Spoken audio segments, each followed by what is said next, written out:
की जो आबो हवा है उसमें किस तरह की खुशी है, इस बात को तस्वीरों के जरिए कम से कम हर हिंदुस्तानी इस वक्त जो भारत के भीतर बैठा हुआ है वो इसको महसूस कर रहा है। और इसी पर बातचीत करने के लिए किस तरह की उम्मीदें हिंदुस्तान की हैं, महत्वाकांक्षाएं हमारी किस तरह परवान ले रही हैं, बातचीत करने के लिए केंद्रीय मंत्री स्मृति ईरानी जी हमारे साथ जुड़ चुकी हैं। स्मृति जी, बहुत स्वागत है आपका आज तक पर।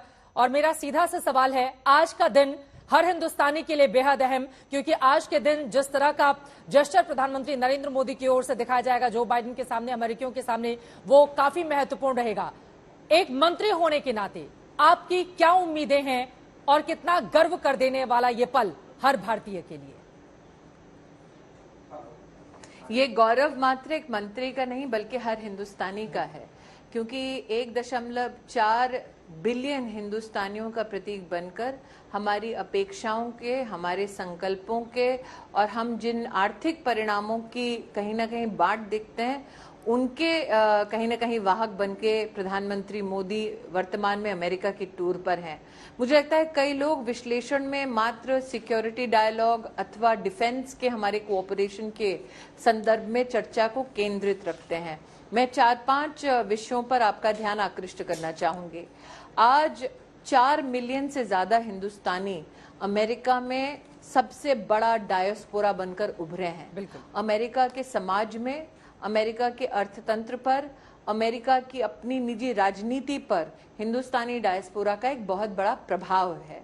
आज जितने छात्र हिंदुस्तान से बाहर पढ़ने जाते हैं उनमें से 20% छात्र वर्तमान में अमेरिका में पढ़ रहे हैं। आज अगर आप हमारी फार्मास्यूटिकल कंपनीज को देखते हैं तो 14 ऐसे लोकेशंस है अमेरिका में जहां पर हिंदुस्तानी फार्मास्यूटिकल कंपनीज वर्तमान में मैन्युफैक्चरिंग कर रही हैं। अमेरिका और भारत के संदर्भ में हर बार बोला जाता है कि अमेरिका से निवेश भारत आएगा।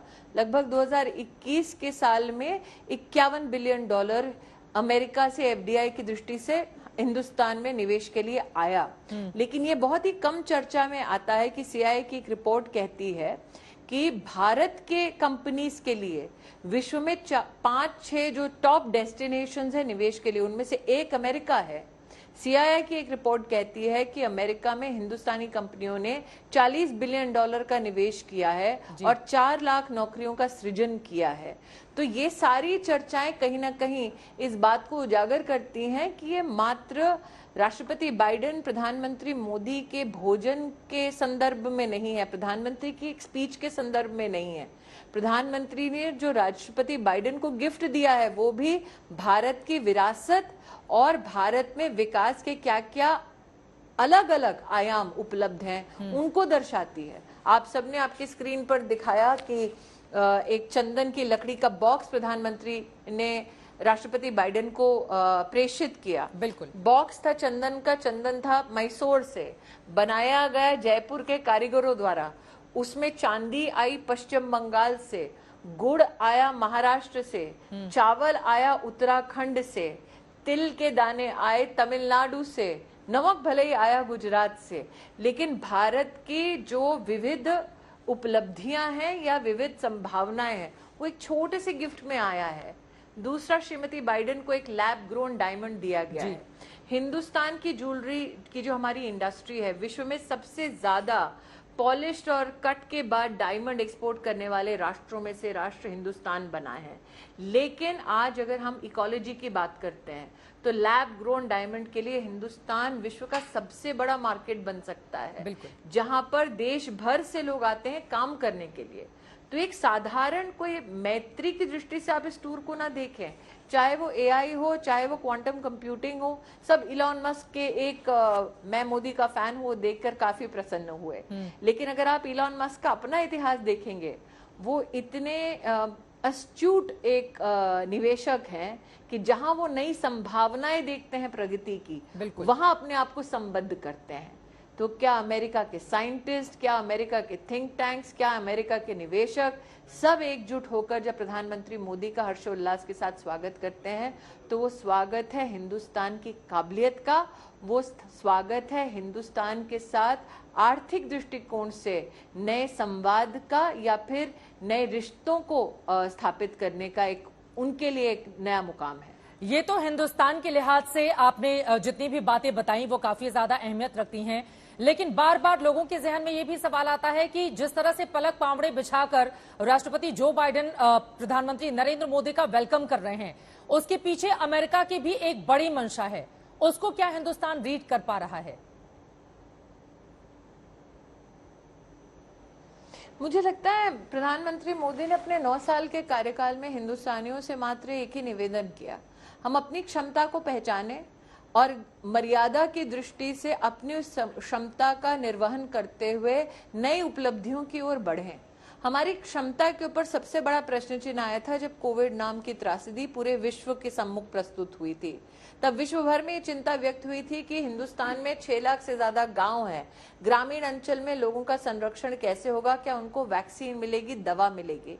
हिंदुस्तान ने न सिर्फ वैक्सीन अपने देश में बनाई, न सिर्फ 2 बिलियन डोजेज 200 करोड़ डोजेज हिंदुस्तानियों को मुहैया कराई, बल्कि 160 से भी ज्यादा राष्ट्रों को वैक्सीन और दवाई उपलब्ध कराकर मैत्री का एक नया उदाहरण प्रस्तुत किया। पापुआ न्यू गिनी में जब आपने प्रधानमंत्री के चरणों में उनके देश के नेता को देखा तो वो एक भावुक क्षण था कि मौत मंडरा रही थी और कोई राष्ट्र मदद के लिए नहीं आ रहा था, हिंदुस्तान मदद के लिए आ रहा था।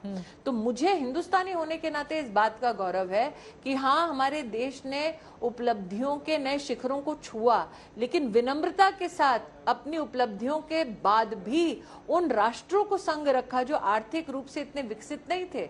आपने देखा आइलैंड नेशंस का प्रधानमंत्री मोदी के प्रति क्या रुख है, आपने देखा अफ्रीकन नेशंस का प्रधानमंत्री मोदी के प्रति क्या रुख है। तो जब हमारी उपलब्धियां बढ़ रही हैं तो हम उनको भी संग लेकर चल रहे हैं जिनको अब तक छोड़ा जा चुका था, या जिनको प्रगति के पथ पर कोई भी राष्ट्र अपने संग नहीं ले जाता, जिनको कहीं ना कहीं इस्तेमाल किया जाता था। जैसे कि यूक्रेन और रूस के बीच में युद्ध का जब विराम प्रधानमंत्री मोदी के निवेदन पर हुआ, वो इसलिए हुआ क्योंकि सबको लगा सिर्फ हम 20,000 हिंदुस्तानियों को वापस सुरक्षित लाना चाह रहे थे, लेकिन जिस जिस राष्ट्र ने हिंदुस्तान से मदद मांगी, हर उस राष्ट्र को उनके नागरिकों संरक्षित करने के लिए भी हिंदुस्तान ने मदद की। टर्की में इतना बड़ा एक आपदा आई, वहां पर भी हिंदुस्तान ने बड़ी ही विनम्रता के भाव से, मानवीय भाव से मदद पहुंचाई। तो मुझे लगता है हिंदुस्तान के भारत के बढ़ते साख का एक बहुत बड़ा परिणाम यह है कि आज बड़े हर्षोल्लास के साथ प्रधानमंत्री मोदी का इस्तकबाल हो रहा है, उनका स्वागत हो रहा है यूनाइटेड स्टेट्स ऑफ अमेरिका में। स्मृति जी, आपसे बातचीत के दौरान ही अमेरिका से जो लाइव तस्वीरें सामने आ रही है, हम उसको दिखा रहे हैं। मुस्लिम समुदाय के लोग बड़ी तादाद में वहां पर पहुंचे हुए हैं प्रधानमंत्री नरेंद्र मोदी के दीदार करने के लिए। ये तस्वीरें हमारे तमाम दर्शक देख रहे हैं।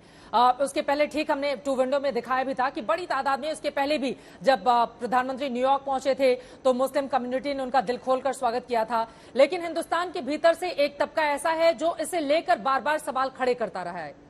तो क्या जो दरारें थी वो दूर हो रही हैं, या फिर कहा जाता है इसको लेकर बहुत सारे सवाल भी बीजेपी से पूछे जाते हैं?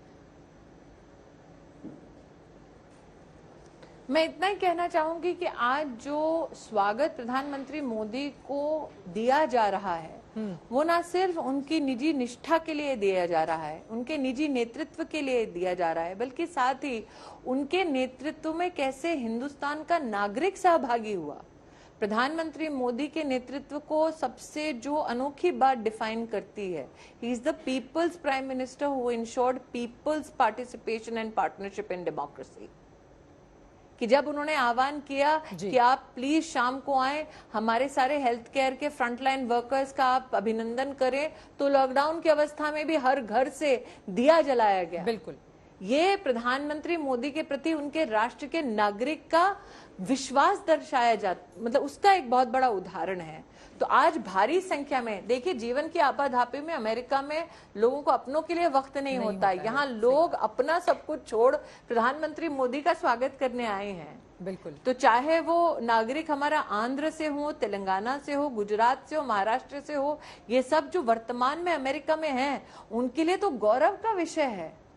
बिल्कुल, आज एक बराबरी के भाव के साथ उनके देश का प्रधानमंत्री आज राष्ट्रपति बाइडेन के साथ खड़ा है और जोश और खरोश के साथ देखिए आप, दोनों जो वहां के राजनीतिक दल हैं उन्होंने प्रधानमंत्री मोदी का स्वागत किया।